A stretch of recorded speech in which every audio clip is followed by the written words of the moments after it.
This is our 11 o'clock update. We have additional information regarding the persons who were injured. We have a total of 9 persons who were injured and transported to various hospitals.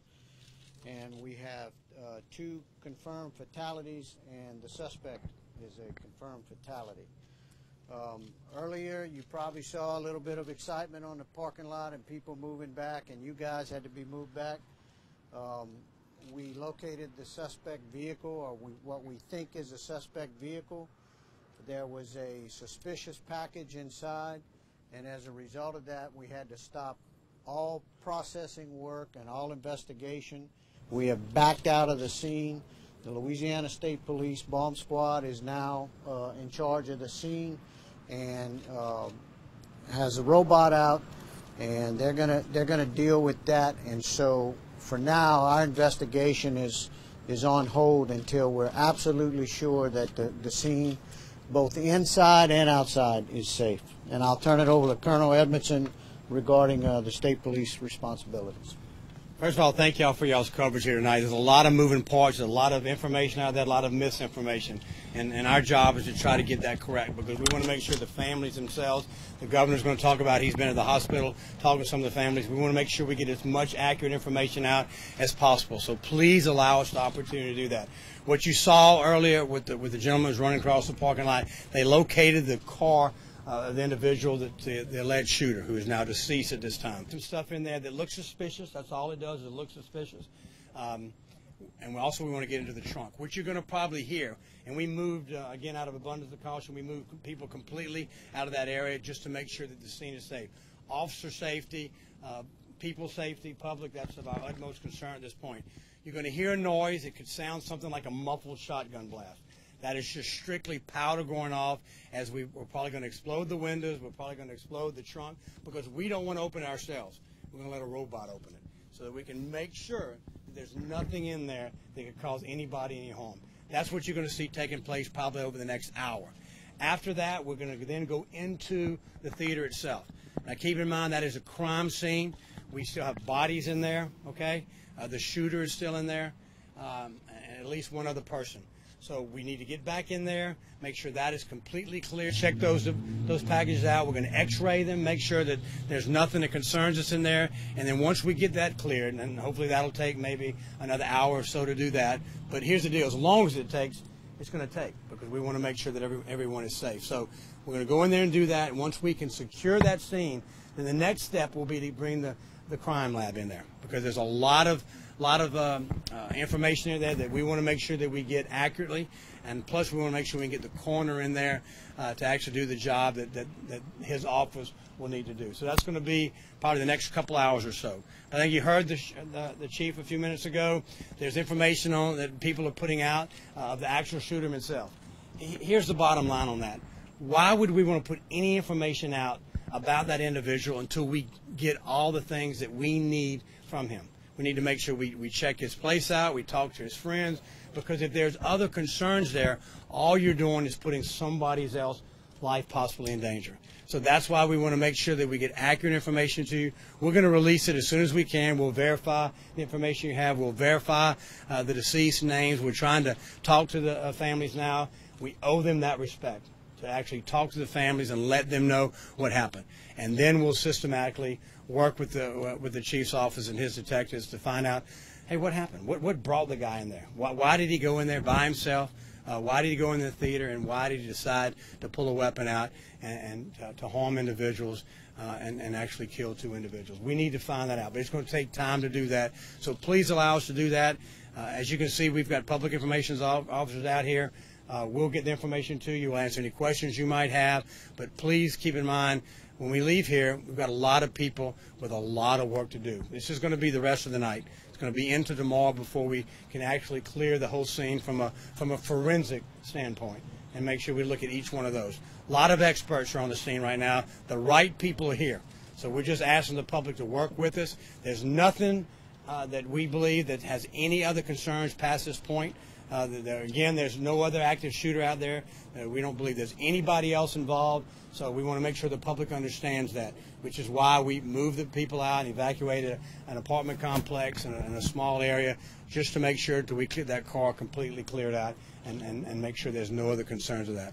What I want to do now is turn it over to Governor Jindal, who's had the opportunity to visit with some of the families, to go by the hospital, and again, deliver a message that he has. And then we'll answer any questions y'all might have. Thank you, Mike. I want to thank Mike. I want to thank the chief. I want to thank all of law enforcement, federal, state, local. You see everybody working together here. Today is a day that not only angers but also saddens all of us. This should never happen anywhere, but you certainly never imagined. We never imagined what happened in Louisiana. Never imagined what happened in Lafayette.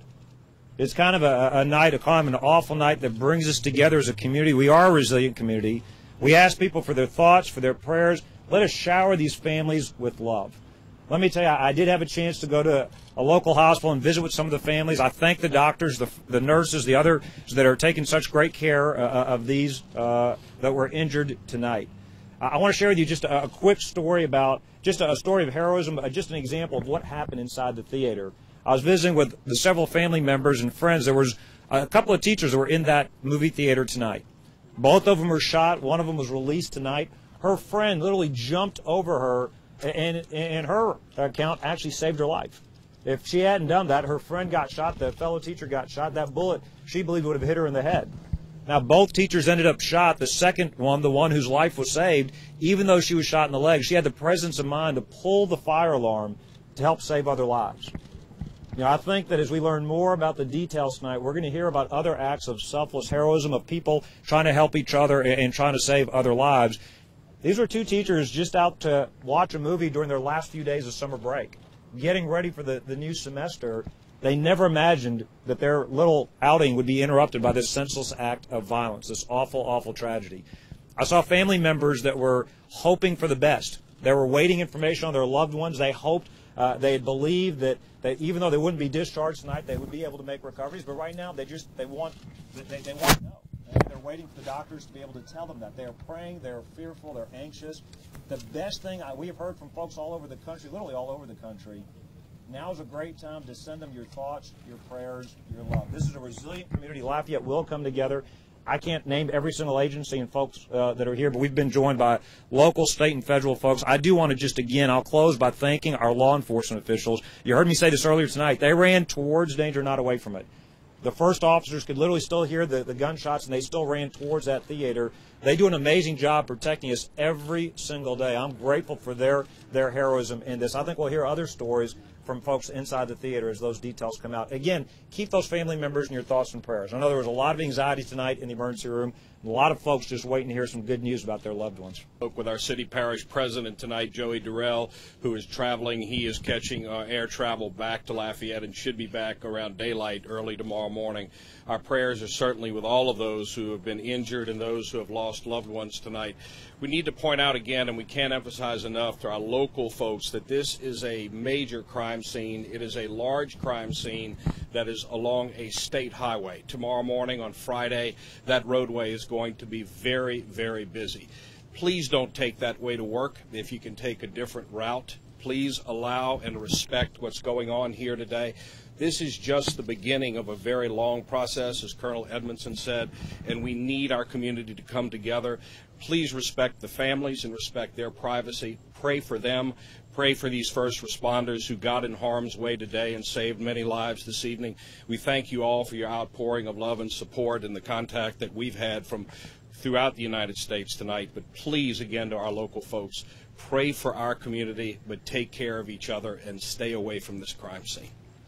Any questions? Colonel, can we ask you the items that are inside the theater? What can you say about them that made you guys classify them as suspicious? Well, there's a backpack in there. There's several items that the dogs, when they're initially, that they hit on. So that concerns us. We want to go in there and make sure that we clear it, because once we do that, we're going to let crime scene investigators go in there. Their job is going to take some time. There's been multiple shots fired in there. They got to locate each one of those shells, the gun itself, all that information that we have to build a case on. Even though we have the alleged shooter that's deceased, we still have to build a case. And I think it's out of fairness to all involved, let's put some closure to this. And I think that's how we began closure tonight.